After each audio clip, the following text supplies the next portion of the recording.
नमस्कार, मैं हूं आकृति और आप देख रहे हैं इंडिया पब्लिक खबर। एनसीईआरटी मॉड्यूल में देश के विभाजन का एक चैप्टर अब सियासी फैक्टर बन चुका है।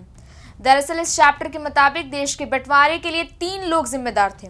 चैप्टर में कहा गया है कि देश के विभाजन का सपना जिन्ना का था, कांग्रेस ने उसे स्वीकार किया और माउंटबेटन ने इसे पूरा किया था। सालों बाद अब इसी विभाजन के मुद्दे पर सियासी घमासान शुरू हो चुका है, जहां कांग्रेस और बीजेपी आमने सामने आ गए हैं। चलिए शुरू से जानते हैं कि विभाजन के इतने सालों बाद इस मुद्दे पर यह राजनीतिक आग आखिर कैसे भड़की। तो सबसे पहले तो आपको ये बता दें कि भारत सरकार ने 14 अगस्त को पार्टीशन हॉरर्स रिमेम्बरेंस डे घोषित किया है। इस दिन का उद्देश्य छात्रों और समाज को ये याद दिलाना है कि भारत पाकिस्तान के बंटवारे ने लाखों लोगों की जिंदगियों पर कितना गहरा असर डाला।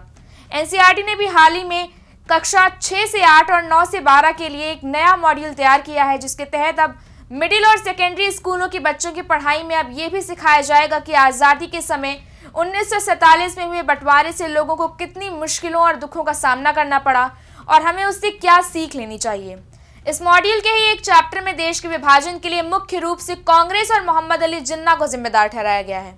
इस बात की खबर सामने आते ही भाजपा बनाम कांग्रेस की जंग शुरू हो चुकी है, जहां एक तरफ एनसीईआरटी ने जिन्ना और कांग्रेस को विभाजन का दोषी ठहराया, तो वहीं कांग्रेस ने विभाजन का मुख्य दोषी आरएसएस, हिंदू महासभा और मुस्लिम लीग को बताया है। कांग्रेस का कहना है कि एनसीईआरटी के मॉड्यूल में सच्चाई पूरी तरह नहीं बताई गई। पार्टी प्रवक्ता पवन खेड़ा ने कहा कि अगर इसमें सिर्फ कांग्रेस और जिन्ना को ही विभाजन का जिम्मेदार ठहराया गया है तो ये अधूरी कहानी है। बीजेपी भी इस मुद्दे पर पूरी तरह एक्टिव दिख रही है। कांग्रेस की ओर से आई इस प्रतिक्रिया पर पलटवार करते हुए बीजेपी के राष्ट्रीय प्रवक्ता गौरव भाटिया ने कहा कि राहुल जिन्ना पार्टी सच सामने आने से बहुत परेशान है। उन्होंने कहा एनसीईआरटी ने विभाजन के कटु सत्य को पाठ्यक्रम में शामिल किया है और इससे जिन्ना कांग्रेस पार्टी को दर्द हुआ है। उन्होंने कहा कि एनसीईआरटी ने पाठ्य पुस्तकों में कुछ बदलाव किए हैं और विभाजन का सच जोड़ा गया है। राहुल जिन्ना पार्टी सच सामने आने से बहुत परेशान है। राहुल गांधी और मोहम्मद अली जिन्ना की सोच एक जैसी है। एक प्रेस कॉन्फ्रेंस के दौरान गौरव भाटिया ने कहा कि भारत का विभाजन धर्म के आधार पर हुआ था और जिन्ना की तुष्टीकरण की जहरीली सोच आज राहुल गांधी और कांग्रेस पार्टी में देखी जा सकती है। उन्होंने कहा कि कांग्रेस पार्टी ये भी कहती है कि आरक्षण धर्म के आधार पर होना चाहिए, जो जिन्ना ने भी कहा था। बीजेपी नेता ने कहा कि कांग्रेस पार्टी ये भी कहती है कि देश में शरिया कानून लागू होना चाहिए। उन्होंने कहा कि आने वाली पीढ़ियों को विभाजन का सच पता होना चाहिए। उन्होंने कहा कि जिन्ना भी शरिया कानून को लागू करवाना चाहते थे। ये विभाजन किसकी वजह से हुआ, ये जानने का हक आज की युवा पीढ़ी को है। विभाजन के बारे में जब नए पाठ्यक्रम में लिखा जाता है तो कांग्रेस पार्टी को दर्द क्यों होता है। बीजेपी नेता ने सवाल किया कि मैं कांग्रेस पार्टी से ये पूछना चाहता हूं, तू इधर उधर की बात ना कर, ये बता कि विभाजन क्यों हुआ। हमारे इतिहास में ये काला धब्बा है।